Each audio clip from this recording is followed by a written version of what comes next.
Bonjour, bienvenue à la foire des châteaux. Pierre, bienvenue. Enchanté. Je suis très content de t'avoir parce que j'ai toujours eu des difficultés pour te voir sur ces plateaux parce que tu vas dans tous les sens. C'est vrai qu'on a rarement le temps sur la foire, oui. C'est vrai que c'est toujours compliqué, on est toujours en train de courir. Il y a toujours des clients, il y a toujours du monde, donc c'est pas toujours facile. Voilà. Comment tu es arrivé à ce métier? Qu'est-ce que c'est qui te passionne? Voilà, on commence déjà avec de petites questions? Oui, pas de Allez, souci. c'est parti.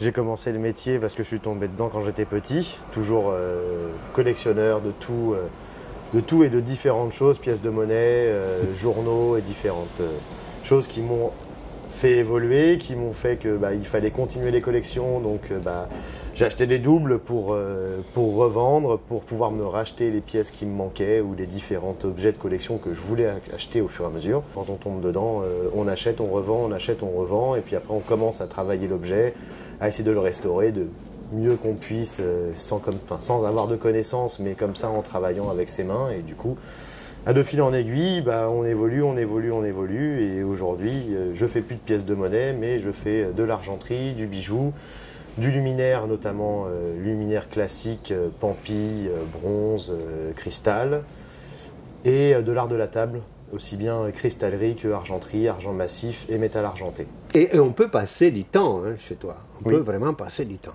Ah, si on veut, oui, parce qu'il y a beaucoup de petits objets, et il y en a aussi bien au sol, à mi-hauteur, au mur et au plafond. Donc si on veut balader ses yeux partout, on peut. Et à chaque fois, vous avez les petites étiquettes explicatives de chaque objet.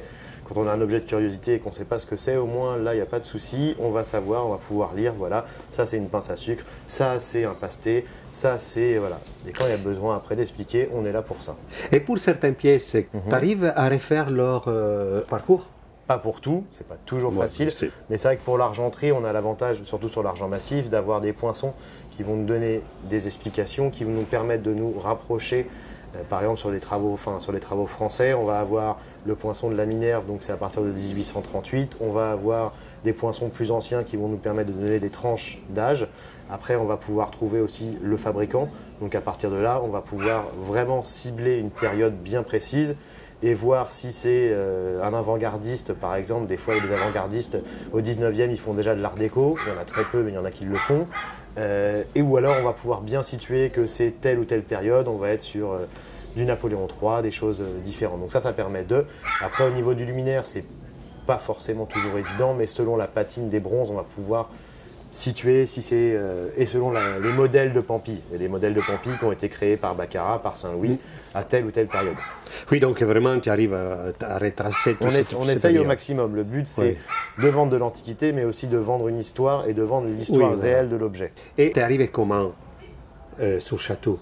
J'ai un avantage par rapport à beaucoup, c'est-à-dire que j'ai grandi à 2 km de la foire. Ça fait 25 ans que j'habite dans le secteur. Donc tout petit, à partir de mes 10 ans, je traînais mes pieds sur ces graviers. Donc je venais, on faisait un tour, toujours en famille, etc.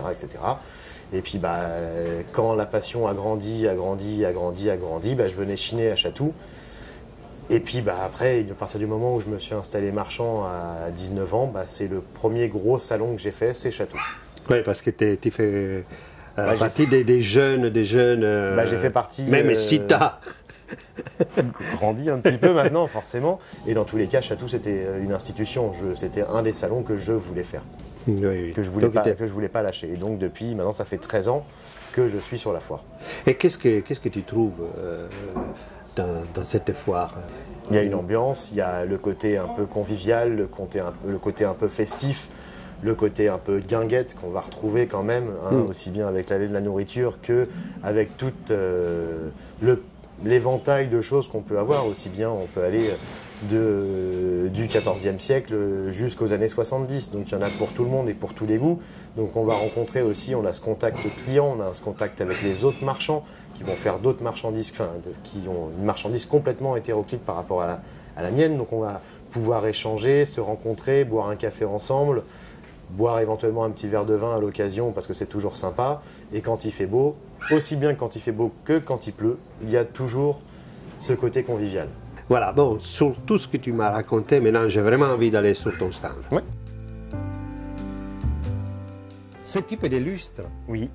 qu'est-ce que tu pourrais nous raconter? Alors ça c'est ce qu'on appelle un lustre cage. Donc le principe du lustre cage, c'est que voilà, vous avez les 3 branches, ou des fois 4 selon les modèles, qui vont faire comme ça et qui vont faire qu'au centre, il y a comme une sorte de cage, si tu veux. Oui. Une cage sur laquelle on va pouvoir mettre de la lumière. Il y a des modèles où il y a de la lumière, il y a des modèles où il y a des boules qui descendent. Donc là, c'est un gros lustre. On est sur un travail début, milieu 20e, entre 1920 et 1950. Et après, sur ce modèle-là, donc on a une monture entièrement en bronze. Toutes les pampis sont en cristal, ainsi que les coupelles et ce qu'on appelle les corolles, qui sont à l'intérieur, qui englobent la lumière. Et donc ce modèle-là, on est à 16 lumières. Donc c'est quand même un modèle qui est assez imposant. On en a 9 autour. On en a 6 à l'intérieur et une au milieu. Ce qui permet, donc là on est en plein jour, donc c'est vrai qu'on a moins cet éclat du cristal, mais quand on est un petit peu sombre, ça permet d'éclairer aussi bien la pièce, mais les lumières intérieures vont permettre d'éclairer les pampilles et donc du coup de donner vraiment ce reflet et cet aspect de grandeur.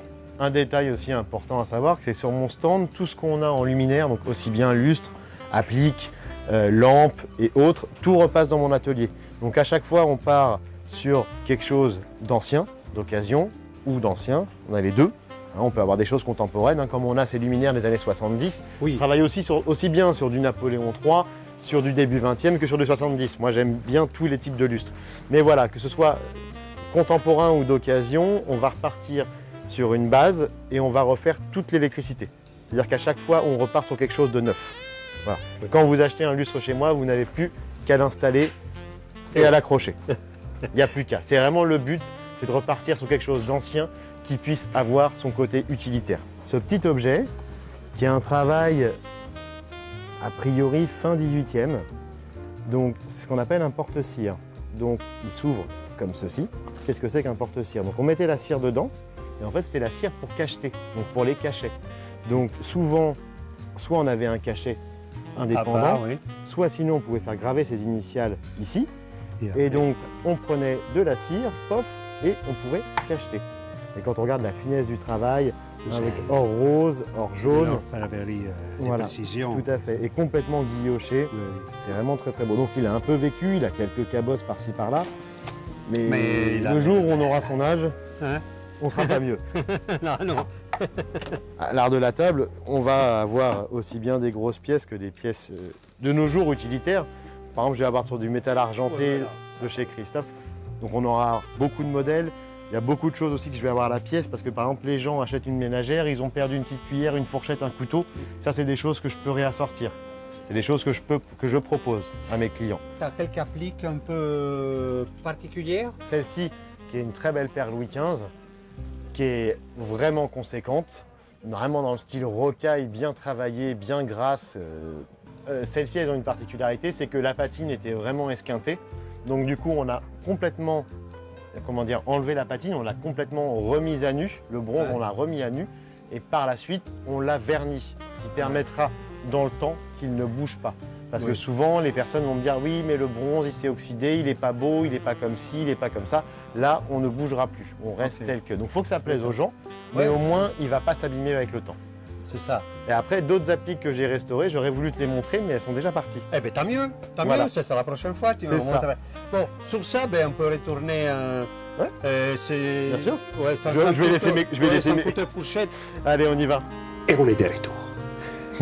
Alors, Pierre, je voudrais un peu savoir un peu comment il s'est développé ton métier en parallèle de la foire et avec la foire aussi, parce que j'ai vu des choses époustouflantes. Époustouflante au niveau des ventes. Au niveau des ventes, mais aussi au niveau des techniques qui ont légèrement changé. Ah, c'est sûr que depuis 3 ans maintenant, suite au Covid, on a beaucoup évolué parce que j'avais déjà commencé avant le Covid à faire de la vente, notamment par Internet, parce que on n'a pas le choix aujourd'hui.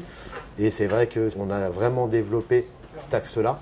Donc Chatou, c'est une des foires que j'ai gardées parce que c'est vraiment celle que je préfère.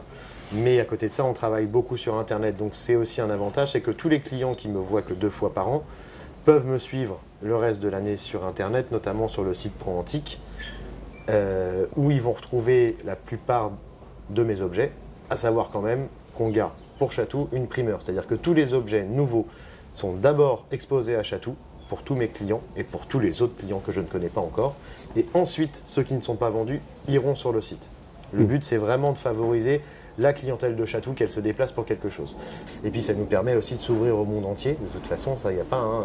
C'est vrai que 40% de mes ventes à peu près partent à l'export, notamment en luminaire. On envoie au Canada, on envoie en Russie, on envoie en Chine et dans bien d'autres pays. Et à propos justement de la Chine, Oui. j'ai découvert... Un nouveau type de commerce. Oui, sur ton stand. C'est vrai qu'on travaille beaucoup avec des clients asiatiques, notamment chinois. Et un client avec qui je travaille maintenant depuis 8 ans, alors ils ont un peu comme Instagram, mais ils font des vidéos en direct où ils ont peut-être 100, 150, 200, voire plus de clients qui suivent leurs vidéos et ils vont présenter nos objets et ils les vendent en direct. Donc ils viennent sur ton stand, Ils viennent sur mon stand, s'installent et... exactement, ils s'installent, ils montrent les objets, ils montrent des curiosités, ils expliquent aussi notre culture, parce que ça c'est important. Hein, la personne qui est en face n'achète pas comme ça un objet parce que ah bah voilà il est comme ci, il est comme ça, paf, non, il faut savoir à quoi il sert, comment il s'installe. Alors, on prend l'exemple des pastés, voilà, les pastés c'est une curiosité pour eux parce qu'ils n'ont pas du tout le même système, ils ont principalement des boules à thé, nous on a des pastés qui s'accrochent dans les théières avec la petite, enfin, le crochet, petit fil, le petit oui. crochet, voilà, c'est des petits objets, voilà, donc tout ça on explique la culture à ces personnes qui sont en face de nous et si ça leur plaît, ils peuvent acheter directement à mes clients chinois du coup en ligne et paf, et du coup derrière ça part à l'autre bout du monde. Par contre, ils viennent à Château, eux aussi, ils aiment ils viennent à Chatou aussi parce qu'ils aiment cette diversité, ils aiment cette ambiance, ils viennent et puis du coup ils la font découvrir par vidéo à l'autre bout du monde. C'est-à-dire que les gens sont dans leur canapé, chez eux il est entre 19h et 23h, ce qui a été tourné hier. Comme ça, ils regardent Chatou et nous on est là devant eux et voilà. Donc c'est vrai que c'est complètement fou, mais ça fonctionne et ça fonctionne très bien. Donc il faut que ça continue, il faut aussi qu'on réussisse à redonner notre culture à l'autre bout du monde et pas les. Enfin, du coup, il y a beaucoup d'espoir dans la continuité de notre métier oui. et notamment de cette foire de Chatou. Très bien. Bon, je te remercie d'être passé nous voir. Avec plaisir. On a pris un peu de ton temps, Pas de souci. mais c'était pour la bonne cause. Ça marche. Venez à Chatou, c'est magnifique, je vous l'assure. Et n'oubliez pas de vous abonner à notre chaîne parce qu'elle vous révélera encore d'autres personnages. Allez, ciao.